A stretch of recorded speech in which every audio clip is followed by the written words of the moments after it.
कहानी है एक ऐसी लड़की की जो अपनी गरीबी और मुश्किलों के सामने कभी हार नहीं मानती थी।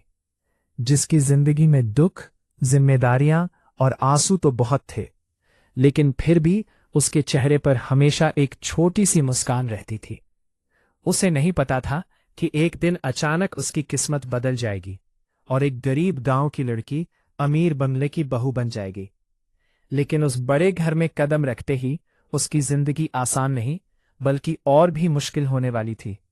एक छोटे से गांव में काजल नाम की एक सीधी सादी और मासूम लड़की रहती थी। बचपन में ही उसकी मां गुजर गई थी और घर में सिर्फ उसके पिता थे। गरीबी इतनी थी कि कई बार 2 वक्त का खाना भी मुश्किल से मिलता था। छोटी सी उम्र से ही काजल ने घर की सारी जिम्मेदारियां संभाल ली थी। वो घर का काम करती, पिता का ख्याल रखती और साथ में पढ़ाई भी करती थी। समय के साथ उसके पिता की तबीयत खराब रहने लगी। दवाइयों और घर के खर्च के लिए काजल शहर जाकर बड़े बड़े घरों में काम करने लगी। सुबह जल्दी उठना, दूसरों के घर साफ करना, खाना बनाना और रात को थककर घर लौटना, यही उसकी जिंदगी बन गई थी। लेकिन इतनी मुश्किलों के बाद भी उसके चेहरे की मासूमियत और दिल की अच्छाई कभी कम नहीं हुई। एक दिन जिस बड़े बंगले में काजल काम करती थी, वहां आरव नाम के एक अमीर और पढ़े लिखे लड़के ने उसे देखा। काजल बाकी लड़कियों से बिल्कुल अलग थी। ना उसमें दिखावा था और ना ही पैसों का लालच। आरव धीरे धीरे उसकी सादगी और अच्छे दिल से प्यार करने लगा। दोनों की दोस्ती हुई और फिर वे एक दूसरे को समझने लगे। कुछ समय बाद आरव ने घर में काजल से शादी करने की बात कही। यह सुनकर उसकी मां गुस्से से भर गई। उन्होंने कहा, एक गरीब नौकरानी इस घर की बहू कभी नहीं बन सकती। लेकिन आरव ने पहली बार अपनी मां के खिलाफ जाकर काजल का साथ दिया।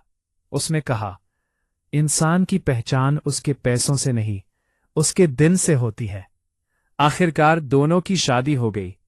काजल एक छोटे से गांव से निकलकर एक बड़े अमीर बंगले की बहू बन गई। लेकिन शादी के बाद उसकी असली परीक्षा शुरू हुई। उसकी सास हर बात पर उसे ताने देती थी। तुम जैसे गरीब लोग सिर्फ पैसों के लिए रिश्ते निभाते हैं। काजल चुपचाप सब सह लेती। वह रोज सुबह जल्दी उठकर पूरे घर का काम करती, सबका ख्याल रखती और कभी किसी को जवाब नहीं देती थी। आरव उससे बहुत प्यार करता था, लेकिन बिजनेस के काम की वजह से अक्सर बाहर रहता था। एक दिन आरव बिजनेस ट्रिप के लिए दूसरे शहर चला गया। उसी रात तेज बारिश और तूफान शुरू हो गया। बंगले में बिजली चली गई और सब परेशान हो गए। तभी काजल को गांव से फोन आया कि उसके पिता की तबीयत बहुत खराब है और उन्हें अस्पताल में भर्ती कराया गया है। यह सुनकर काजल की आंखों से आंसू निकल पड़े। एक तरफ उसके पिता अस्पताल में जिंदगी और मौत से लड़ रहे थे और दूसरी तरफ घर में बड़े मेहमान आने वाले थे। सास ने ठंडे लहजे में कहा, अभी तुम कहीं नहीं जाओगी, पहले घर संभालो। काजल ने अपने आंसू छुपाए और पूरी रात घर का काम करती रही। लेकिन उसका दिल अंदर ही अंदर टूट रहा था। सुबह होते ही वह अस्पताल पहुंची। अस्पताल के बेड पर लेटे उसके पिता बहुत कमजोर हो चुके थे।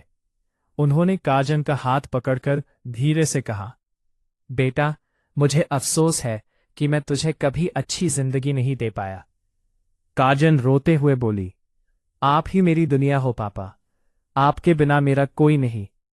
तभी पीछे खड़ी आरव की मां ये सब सुन लेती है।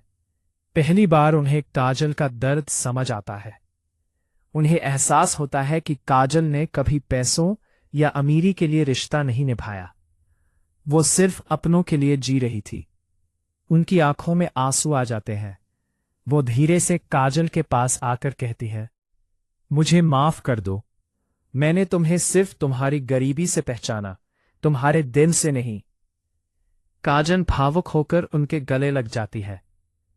कुछ दिनों बाद आरव भी घर लौट आता है। फिर आरव और उसकी मां मिलकर काजल के पिता को हमेशा के लिए अपने बंगले में ले आते हैं। इतना बड़ा घर और इतना प्यार देखकर काजल के पिता की आंखें भर आती है। अब उस घर का माहौल पूरी तरह बदल चुका था। जहां पहले ताने और नफरत थी, अब वहां प्यार और अपनापन था। सब लोग साथ बैठकर खाना खाते, हंसते और एक परिवार की तरह रहने लगे। एक दिन डाइनिंग टेबल पर आरव की माँ प्यार से काजल के पिता से कहती है, आज से आप अकेले नहीं हैं। ये घर जितना हमारा है उतना ही आपका भी है। ये सुनकर काजल की आंखों में खुशी के आंसू आ जाते हैं। वो चुपचाप अपने परिवार को देखकर मुस्कुराती है। उस दिन काजल को समझ आ गया था कि सच्ची अमीरी पैसों से नहीं, बल्कि प्यार, संस्कार और अपनेपन से होती है।